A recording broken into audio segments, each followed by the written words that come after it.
So in this episode, I speak with Graham. Graham talks all about gut health and gut issues. So he suffered for a long period of time, and he talks about everything that he does now, which helps him, and that is coming from a nutrition standpoint, through supplementation, and through his own training. Right, here we go, Graham. Nice one. I've said it before anyway, but thanks for coming on. I'm grateful. I've not had anybody, and we've said that, haven't we? Like, we're not here to have like experts on things, and it's lived experience, and it's people just like me and you, very, that have been through things and actually know what things feel like. I've not had anybody on here talking really too much detail about gut and gut health and things that they do to help with gut issues. So it'd be good to get your story, and obviously for you to share a bit about that. No worries. Going back then, if it's all right, we'll just go right back to kind of like a natural start point. I know you kind of headed out to Australia, and I think that was where things started to, a couple of signs came in, is that right? Yeah. So it's been thanks very much for having us on as well. So not got an expert, so I won't claim to be, but equally the lived experience would be, my partner and I, Abby, we went out to Australia. We were going to go out for sort of 12 months. Unfortunately, that didn't last because of COVID, and Boris Johnson got us all back. So, but anyway, on the flight out, it was the second flight, and it was like, we're getting into the sort of 24th hour in the air. And anyway, the last meal came out, and Abby was like, "Oh, I don't fancy this." I was like, "Fuck it, I'm going to eat that." Do you know what I mean? I'm starving. And it might not have been that, but that certainly was the only thing that had differed on our flight. And so when we had got to Australia, it was maybe like the second or third night, I'd woke up, and basically I woke up in a sort of panic, as if, fuck, I'm going to be sick here. I thought, right, that's fine. I got up, went to the toilet, blah, blah, blah. Nothing ever happened. And that was pretty much the same thing that happened most, if not every night, for like 5 months we were in Australia. Really? So I was like, what the fuck is going on here, type thing, you know? And I was like, right, okay. And there's one moment, I think there was a time when I had like a full-on panic attack in Australia, heart palpitations and all that sort of stuff. I really unwell, and even to a point where we were due to go out one day. I think it was actually for Abby's birthday, or a couple of weeks after. Due to go out, everything felt all right. As soon as we left the house, it was just like, oh God, I feel horrendous again. Straight away, I came back home, I was lying on the couch, obviously the day's kind of ruined. You feel terrible because your missus is like expecting a day out and all that sort of stuff. So that's probably where it started. And then got back to the UK, tried loads of different avenues, went to the doctors obviously, and then from the doctors it was a case of, here's some anti-acid medication, so like omeprazole, that sort of thing. And from there it was a case of, right, just take that, that'll manage the symptoms, crack on type thing. And now it did manage the symptoms. It kind of it obviously reduces the reflux, which is probably why you feel so sick, and digestion and all that sort of stuff. But I noticed after a while, even taking that still felt a bit shitty, you know. So anyway, I was doing my research, and mad into science, personal trainer as well. So I was like, right, let's see what this is actually doing to myself. And through a bit of like research and stuff like that, I was like, this isn't very good for me long term. And the doctor's advice, well, you can just take that for life type thing. I was 30 at the time, and I thought, well, got another 45, 50 years left on this medication, what's the effects? And I was looking into the research, and it wasn't very good. So I was like, right, fuck this, I need to try and understand what is going on. And then I kind of went down a sort of nutritionist route sort of thing. Do you know when it all kicked off, when you were saying like, you know, you started like being sick every night and everything? Was it like food poison? Did it feel like food poison, that type of thing? So I wasn't actually sick, that's the main thing. I never once did I actually be sick. I wasn't actually sick any time. What actually happened was, I'd be sleeping, and I'd wake up in a panic, like it's going to come up. So I'd sit up like upright, think, have a sip of water, get myself off to the toilet, and think, and then by the time I'd done all that, it'd gone. But obviously you woke up, you're in a sort of like very hyperactive state, you get back to bed. PTs were up early doors, you know what I mean? I certainly was in Australia. I think the gym opened at 5. So I was going to say, so was you still PTing still over there? PTing, aye. So it was like, it's just become like, it really started to get to us, you know? And I think I went to the doctors over there. They didn't really think it was anything to do with that. Done all sorts of blood tests and all that sort of stuff, but nothing came back. And I think that was the frustrating thing. It was like, I know I'm going through these symptoms, but equally, nobody knows what it is yet. Yeah.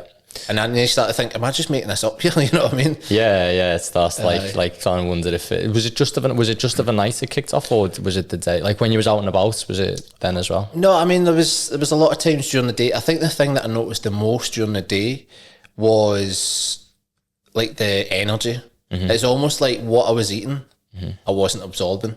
Okay. And that's like, it's a way, obviously you can't tell that, but it just kind of felt like, I know how I felt before. Yeah. And I know how I felt after. Yeah. And it's like, I look back at those times, I go, oh God, like I mean, I could eat like a horse. Like anything. It didn't have to be fermented or organic or any of that nonsense. It was literally just whatever's in front of me is getting wolfed. Maybe that was part of it, you never know. Yeah, could have been. Yeah.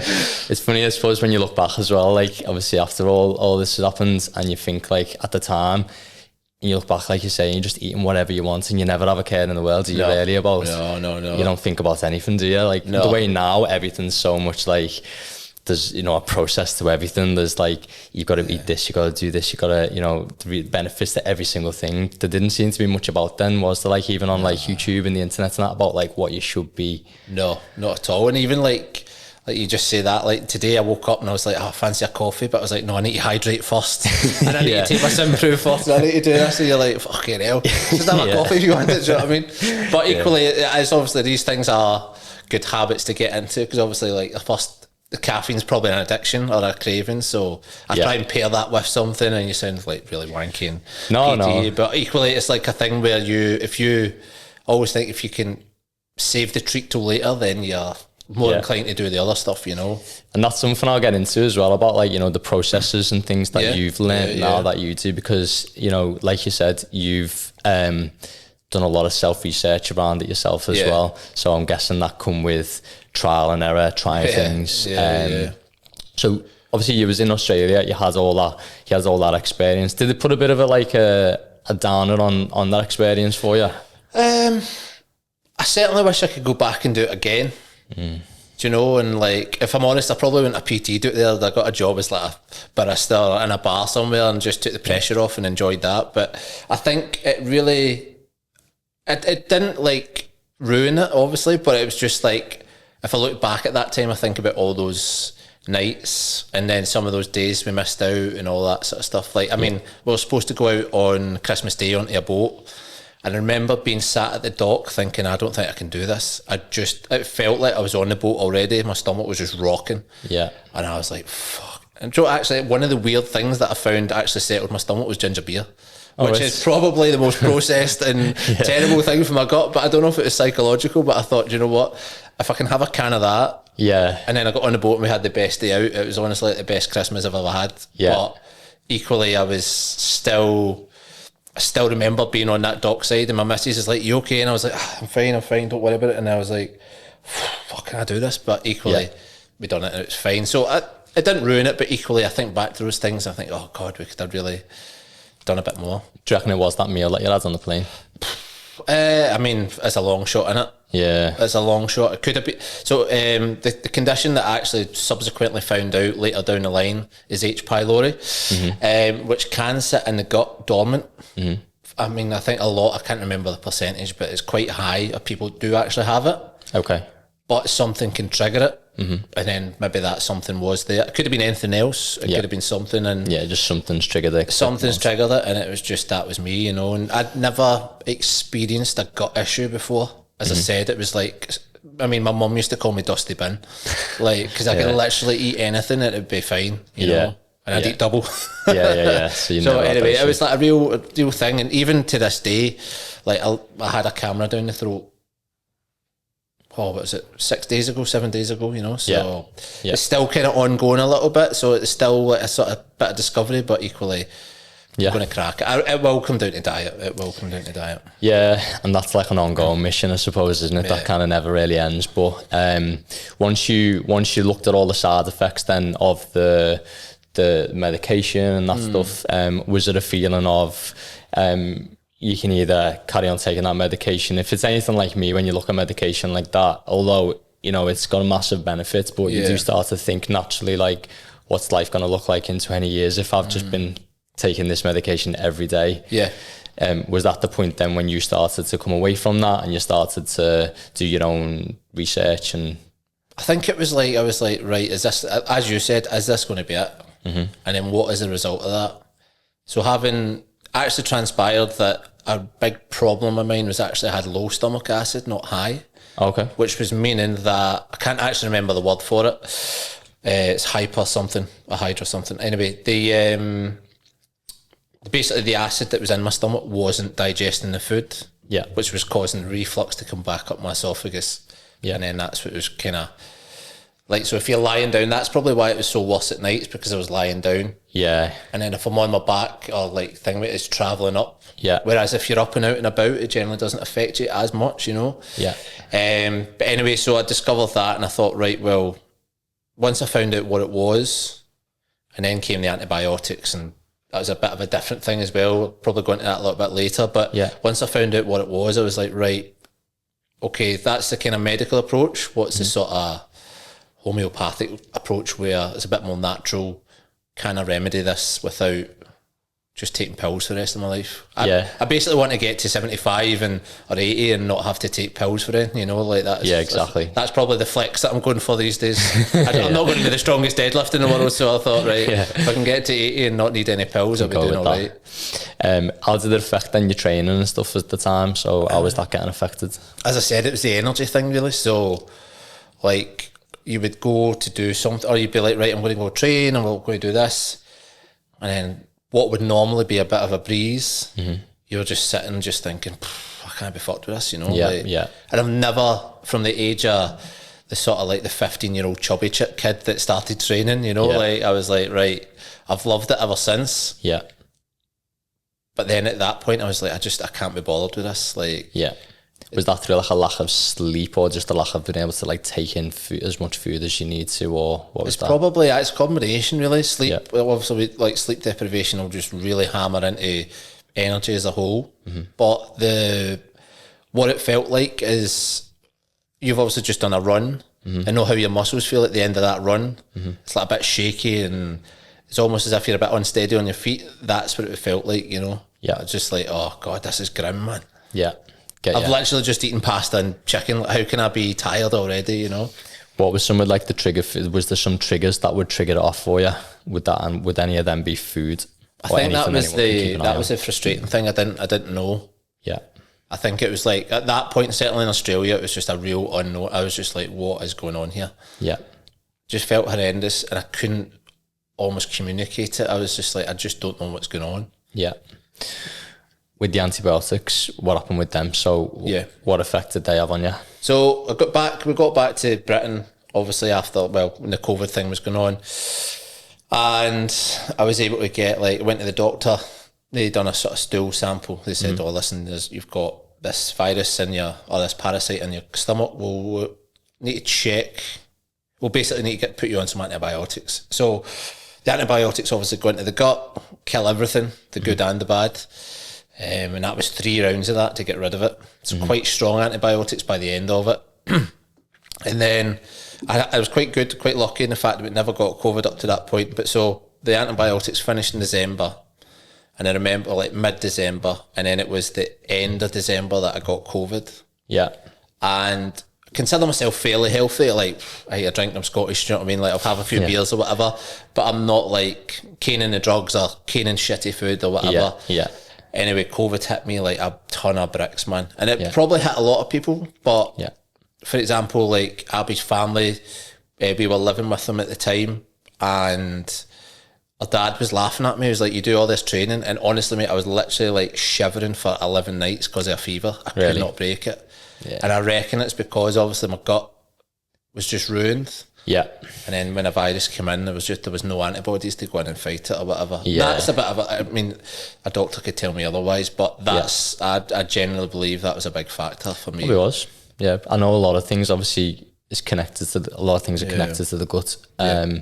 When did things start to shift then for you? So when you started to research everything, what things did you start to bring into play from then, and like kind of what have you learned up until now? If you want to start on like food would be a good one to go through first. So I think with anything like this, you do have to do an elimination diet, and it sounds as shit as it sounds. As shit as it sounds, should I say? It's like you're cutting out everything. There's different terms for it, low FODMAP or whatever. I went down a sort of elimination diet, and my day was literally porridge with water, a bit of salt. I could have a boiled egg.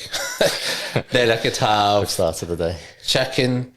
I could have chicken thighs, sweet potato mash, and that was it. And then I'd basically repeat meal 2 and meal 3. So it's basically those things on repeat for a week. Yeah. Now, obviously, it's depressing. That is actually depressing. And I'd never forget the day the nutritionist said to me, or you can put a ripe banana in your diet this week and just see how it goes. I swear to God, that banana tasted like a Mars bar. I was like, fucking hell, this is unbelievable. I was shouting up to my missus. She was like, what the fuck are you talking about? But that felt so good. And then from there, we kind of reintroduced stuff. And if I look back at that time, I could probably reintroduce things a little bit better. Yeah. Just a little bit slower, actually understood it. And I think if I go down that route again, which I probably will do post-holiday, is like reintroduce things very slowly, test it, and see if there's any sort of triggers. Another thing that we've done was we identified the sort of low stomach acid. So it's a case of how do we build that up. So having things like bitters or apple cider vinegar or something to kind of start the digestive juices a little bit. Yeah. And then obviously we've tailored down all the sort of inflammatory foods. So then the stomach acid started feeling a little bit better. And over time, obviously we get back to normal eating and stuff like that. And there's been ups and downs with the stomach and stuff, but equally it's I don't get those moments of panic through the night, and I've not had the H. pylori come back. So okay, what was it? Do you know when you said that like eggs, porridge, and water, bit of salt diet? Was that done with a nutritionist? Was that something? And what was the reason why you chose them like selection of foods, or they chose? So they come into sort of like low FODMAP, I think, ultimately. Okay. So the base, you need to look up the actual term. But it's like a selection of food groups that you can eliminate, and you just have this certain meal or these certain meals. And what that does is it's basically like very low inflammatory foods. Yeah. Certain portion sizes, all that sort of stuff. And what that does is basically just lets your gut kind of go, right, we're not having to deal with all the stuff that's making us angry. So it's allowing us to kind of just process the food and actually maybe try and deal with some of the issues that are going on. That's the way the nutritionist kind of explained it to me. Did they have any veg or anything in there? I noticed you didn't really say much about any veg or nothing. Was that in there? No, because some of the vegetables can be quite... The vegetables you have to kind of... you have to kind of like... What would you call it? Be selective on like portion sizes. Okay. So things like broccoli, for example, you can maybe have a little bit, but if you have too much, that can set things off just with regards to fibres and stuff like that. So it was literally just the bare bones of keeping us alive, you know. So, however, what I would say is, like, I know it's not the nicest subject in the world, but what I noticed straight away was just the effect it had on like my bowel movements, like in terms of like it was just like perfect. If you look at like a stool chart, it was like they came out perfect, and I was like, I've not had that in fucking ages, you know. I was almost celebrating, thinking, oh, here we go, we're doing some good damage here. Win. But equally, I always say with clients, like, it's such a key indicator of how your body's doing. Mm-hmm. If you're going in and like spraying the pan, apologies to listeners, but if you're going in and it's like all over the place, or you're not going for 3 or 4 days, that is a real sign that your gut's not in a great place. And if your gut's not, as you've alluded to earlier, like your body won't be firing at all, you know? Yeah, definitely. When it comes to like certain type of foods now that a lot of people do speak about, so when it comes to gut health, so fermented foods, things like your bone broth soup and stuff is quite a big one. Have you got any experience in any of that, and has any of that helped you? I think fermented foods, and I've listened to a few podcasts, and that is a real game changer.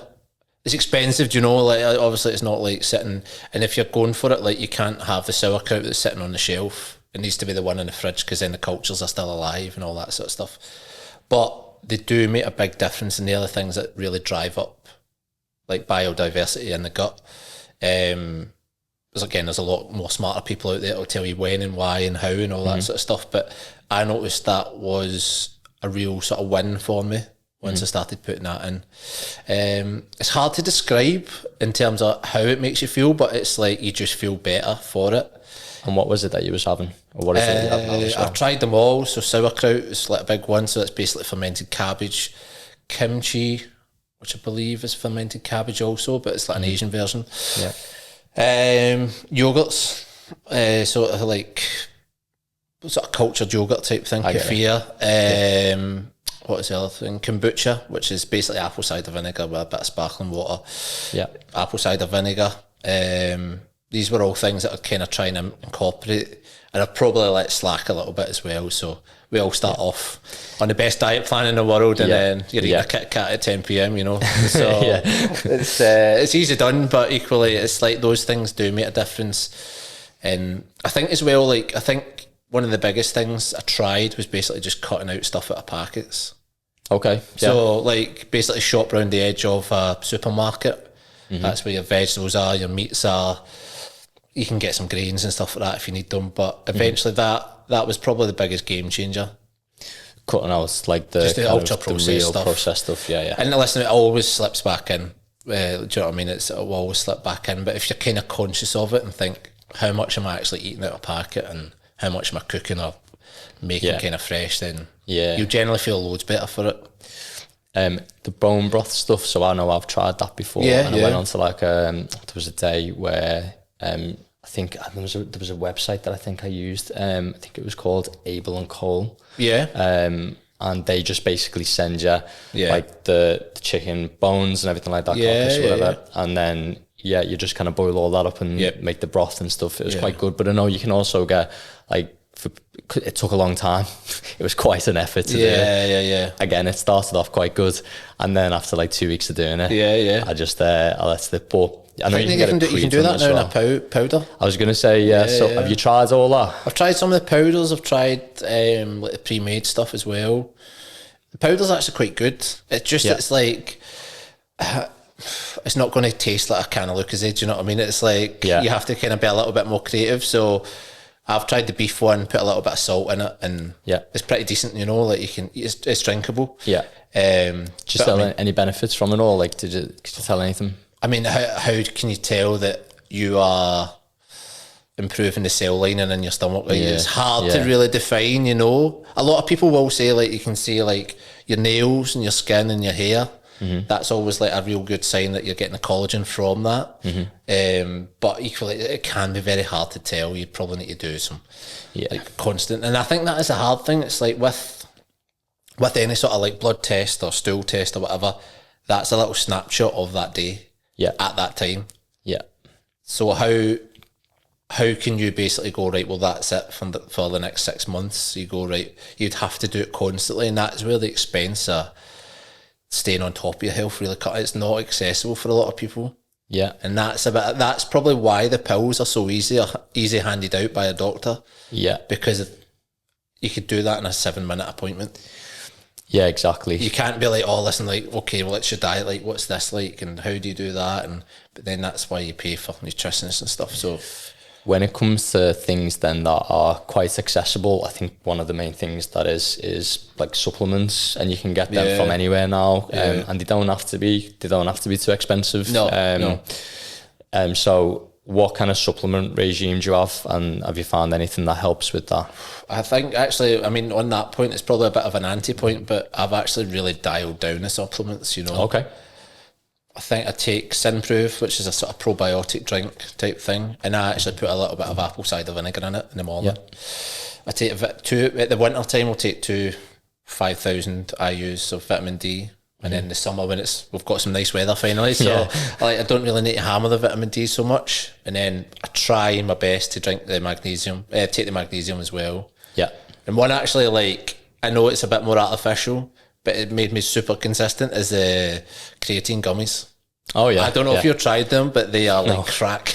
I've never taken crack, just for the reference, but equally they are very, very Moorish, which I imagine crack is like. So, but that would be like the main ones really. And I think I've kind of came away for trying to supplement my way through life and be like, right, what are you actually eating? Because if you get the eating right, that's the sort of building block in it. Yeah. Whereas the supplements are literally those little extras that are going to...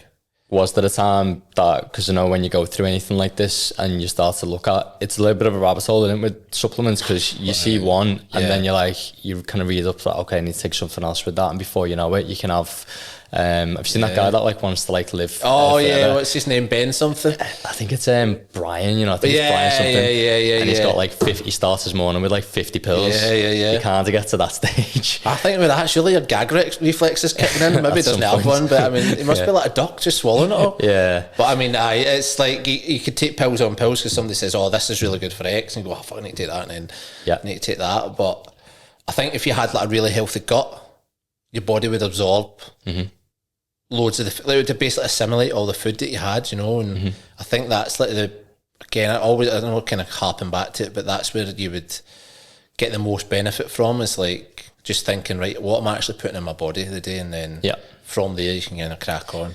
Did training itself then, so just keeping up with the training program and your routines around training, did that help you throughout the whole process, just even if it wasn't to the same level of intensity that you would do, probably on even like the mental health aspect of it all? Did they help you? I mean, how did that help? That is the fundamental crux of it. It's like the mental health side. I think just training, and I think as well, even like if you're not setting any world records, you're still testing the muscle, you're building strength through your tendons. That muscle that you keep is basically going to help process all the sugar and all that sort of stuff, and even just for clearing your head, like you say, like getting in training. It might not be the best training session you've ever done, but you've still done something, which is probably more than 70% of the population who maybe don't train. So we live in a sort of little bubble where you assume that everybody's some sort of bodybuilding physique god that just lives out there, but equally you walk around a normal town centre and you see what's going on with the rest of the country, and that's where you think, oh well, actually the industry's kind of failing a little bit. Because it should be a little bit more accessible. Like, how do you? Not everybody can afford a trainer. Why is the government not kind of trying to bridge that gap? And I don't obviously want to go down the sort of tinfoil hat thing, but it's like it gets a little. You start asking questions like, well, what's going on here? Like, no, exactly. Why is a packet of apples, for example, twice the cost as like 30 bags of crisps? I get the processing fact of it, but should it not be the other way around, where that one gets taxed heavy and then that one should almost be not given away, but like somebody gets that for a lot cheaper, you know? So. No, it is true though, isn't it? Because we surround ourselves with people that are like into, like all day, I spend my day with people that are into it.